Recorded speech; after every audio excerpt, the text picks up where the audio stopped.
اعوذ باللہ من الشیطان الرجیم بسم اللہ الرحمن الرحیم رب اشرح لی صدری ویسر لی امری واحلل عقدۃ من لسانی یفقہوا قولی نصر من اللہ وفتح قریب۔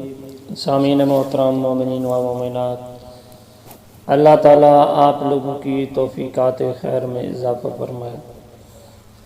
اللہ تعالیٰ آپ لوگوں کی تمام مشکلات حل فرمائے۔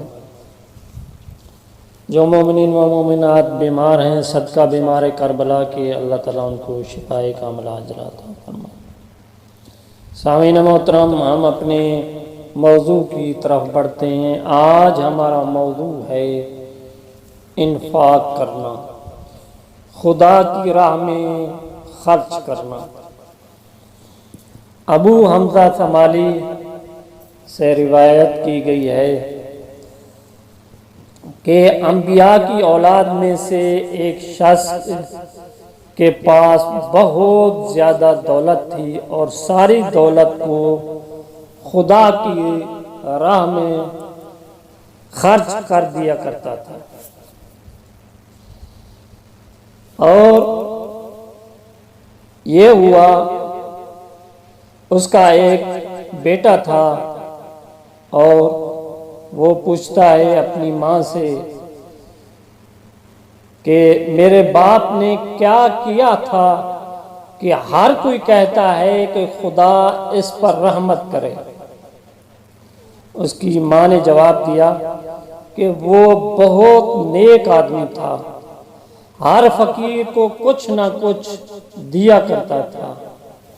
بیٹے نے پوچھا تو پھر ابو کے مال کا کیا ہوا؟ ماں نے بتایا کہ زیادہ تر مال انفاق کر دیا گیا ہے، زیادہ تر مال خرچ کر دیا گیا ہے۔ بیٹے نے کہا تم نے کسی دوسرے کے مال کو انفاق کر دیا ہے۔ اچھا، تو میں نے تمہارے اس کام کو معاف کر دیا، اب بتاؤ باقی کتنی دولت بچی ہے؟ ماں نے کہا 100 درہم۔ بیٹے نے وہ لے لیے اور بولا خداوند ان 100 درہم میں برکت دے گا۔ گھر سے نکلا، راستے میں ایک لاش زمین پر پڑی دیکھی، اس کے کفن دفن پر 80 درہم خرچ کر دیے اور بولا اگر خدا نے چاہا تو ان باقی 20 درہم میں برکت دے گا۔ راستے میں ایک شخص ملا، اس نے کہا کیا تم چاہتے ہو کہ تمہیں خدا کے فضل و کرم کی دلیل دوں اور پھر جو کچھ تمہیں ملے میرے ساتھ آدھا کر لو؟ اس نے کہا ہاں ٹھیک ہے۔ اس شخص نے کہا جب تم کچھ اور آگے جاؤ گے تو ایک گھر والے تمہیں اپنے گھر میں مہمان کی حیثیت سے دعوت دیں گے، وہاں ایک کالی بلی ہوگی، اس بلی کو گھر کے نوکر سے 20 درہم میں خرید لینا، پھر آ کر بلی کو ذبح کر دو اور اس کے سر سے مغز نکال لو، اور پھر فلاں شہر چلے جاؤ، وہاں کا بادشاہ اندھا ہو گیا ہے، وہاں جا کر کہو کہ میں بادشاہ کا علاج کروں گا۔ وہاں بہت سے لوگوں نے یہ دعویٰ کیا ہے اور کوئی بھی کامیاب نہیں ہوا۔ ان سب کو پھانسی دے دی گئی ہے، لیکن تم بالکل بھی نہ گھبرانا،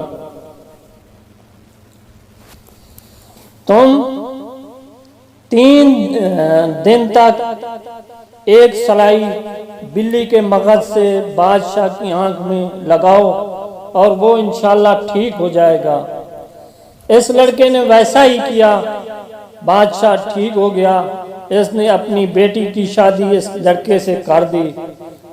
کچھ عرصے بعد وہ لڑکا وہیں سے گزرا، پھر اپنے گھر والوں کے ساتھ اس جگہ کے لیے چلا جہاں اس کی ماں رہتی تھی۔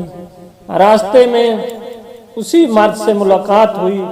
اس مرد نے کہا تم سے یہ طے پایا تھا کہ اس معاملے کے نفع کو آدھا آدھا کریں گے۔ لڑکے نے کہا مال تو آدھا کیا جا سکتا ہے لیکن بیوی کا کیا کروں؟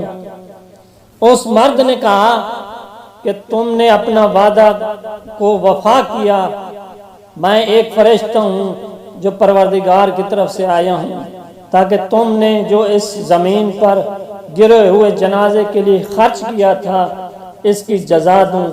یہ جزا تمہارے لیے خدا نے تمہیں عطا کی ہے۔ یہ آپ کو بیوی ملی ہے یا یہ جو دولت ملی ہے جو تو نے خدا کے ساتھ معاملہ کیا ہے، یہ وہی اجر ہے۔ سامعین محترم، مومنین و مومنات، یہ قرض ہوتا ہے۔ مثال کے طور پر آپ لوگ اگر کسی غریب پر خرچ کرتے ہیں، کسی مسکین کو دیتے ہیں، مثال کے طور پر کسی کے کپڑے نہیں، یا کوئی بیمار ہے، کوئی لاچار ہے، کوئی قیدی ہے، کسی حوالے سے مشکل رکھتا ہے اور آپ اس پر خرچ کرتے ہیں، تو خداوند متعال آپ کو ایسی جگہ سے عطا کرے گا کہ آپ سوچ بھی نہیں سکیں گے، آپ کے ذہن میں بھی نہیں ہوگا، آپ کے وہم و گمان میں بھی نہیں ہوگا کہ بھئی یہ جو پیسے آئے ہیں یہ کہاں سے آئے ہیں۔ یہ وہیں سے آئے ہیں جہاں سے آپ نے دیے تھے، پھر ملے بھی ڈبل ملے ہیں۔ تو کوشش کیا کریں، کوئی غریب ہے آپ جانتے ہیں، مریض ہے، پیسے نہیں ہیں تو اس کو نہیں دے سکتے، اعتماد نہیں ہے، تو جائیں اس کا علاج کرا دیں، اس کو کپڑے دلا دیں۔ اگر کوئی کسی کا بچہ کے لیے مشکل ہے، سکول نہیں بھیج سکتا، تو آپ لوگ جو ہے نا اس کی سکول کا بندوبست کر دیں۔ یہ صدقہ جاریہ ہے۔ کوشش کریں کہ انفاق کیا کریں۔ ہم دعا کرتے ہیں کہ خداوند متعال محمد و آل محمد کے صدقے میں ہمیں انفاق کرنے کی توفیق عطا فرمائے۔ والسلام علیکم ورحمۃ اللہ وبرکاتہ۔